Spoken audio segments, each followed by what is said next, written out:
হিমেল হাওয়ায় শীতের প্রকোপ বেড়েছে নওগাঁয়। বিস্তারিত জানাতে যুক্ত হচ্ছেন সহকর্মী কাজী কামাল হোসেন। কামাল, এলাকায় শীতের প্রকোপ কেমন এবং ছিন্নমূল মানুষের জীবনে প্রভাব কেমন পড়েছে আমাদের জানাবেন।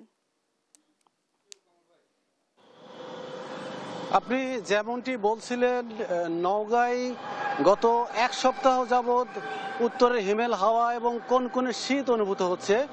তবে গত কয়েকদিনের মতো প্রচণ্ড কুয়াশা তেমনটি না থাকলেও শীতের যে তীব্রতা সেটা ঠিক একই রকম অনুভূত হচ্ছে এবং এর জন্য সবচেয়ে বেশি বেকায়দায় পড়েছে বিশেষ করে ছিন্নমূল এবং খেটে খাওয়া মানুষ।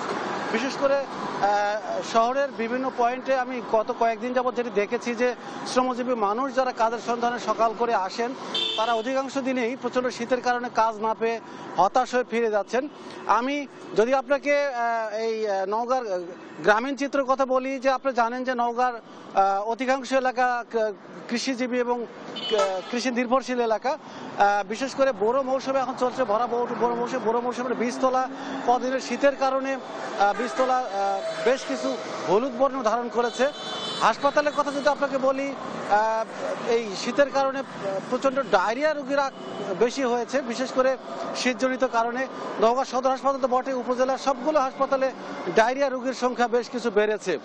আর সমতলের যে কথাটি বলছিলাম, আপনি জানেন যে এখানে আদিবাসী বা সাঁওতাল সম্প্রদায়ের লোকজন এখানে শ্রমজীবী কাজ করে, বিশেষ করে কৃষি কাজ করে। এদের এই শীতের কারণে শীতের কাপড়ের বেশ কিছু সমস্যা হয়েছে। বিশেষ করে দলীয় রাজনৈতিক নেতৃবৃন্দ যেরকম অন্যান্য বারের মতো যেমন শীতের কাপড় বিতরণ করতেন, এবার তেমনটি নজরে পড়ছে না। জেলা প্রশাসন এবং জেলা প্রশাসকের তরফ থেকে বেশ কিছু শীতের কাপড় বিতরণ করা হলো, সেটি চাহিদার তুলনায় যথেষ্ট নয় বলে জানিয়েছেন স্থানীয়রা।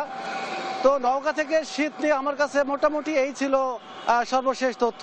মারজানা। কামাল, আপনাকে ধন্যবাদ। দর্শক, নওগাঁর শীত পরিস্থিতি নিয়ে জানাচ্ছিলেন আমাদের সহকর্মী কাজী কামাল হোসেন।